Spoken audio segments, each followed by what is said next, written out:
I, as a Muslim, had tremendous confidence in the truth of Islam because I honestly believe the Quran had never been changed. And I would say the vast majority of Muslims have that kind of confidence in Islam because of what they believe to be true about the preservation of the Quran. And it's just simply false. It's a farce when you study the history of the Quran. But they don't know that. No one's ever told them that. The tremendous problem is that within early Islamic history, all the Qurans were burnt because of the differences between them. This is something that's recorded in the Islamic sources. The most trustworthy source of Islamic history, Sahih al-Bukhari, records this in book 61.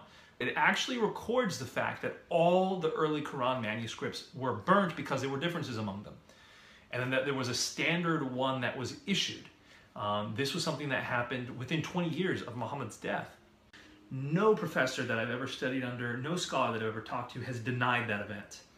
It's so well recorded in Islamic history. The Quran was what standardized Arabic script.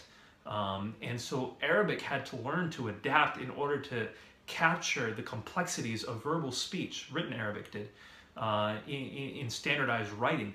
As that was happening, certain Qurans were being considered valid, certain were being considered invalid. You have the time of a man named Ibn Mujahid, approximately 300 years after Muhammad, saying, okay, we've got dozens of Qurans out there, we have to limit to 7 or 10, depending on the story that you hear. You've got this intentional limitation of how many Qurans are valid, and that kept happening up until an official Quran, we don't even have to say official, but the Islamic world printed its first Quran in the 1920s.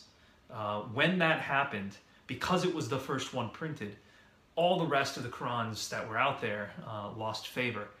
For the most part, you still have some that are being used. So Hafs an Asim is the name of the Qirra of the Quran that's currently being used. It is different from, for example, Warsh an-Nafi, the second most common Qirra that's being used. And Muslims will say, oh, it's just differences in recitation. No, there's differences in meaning.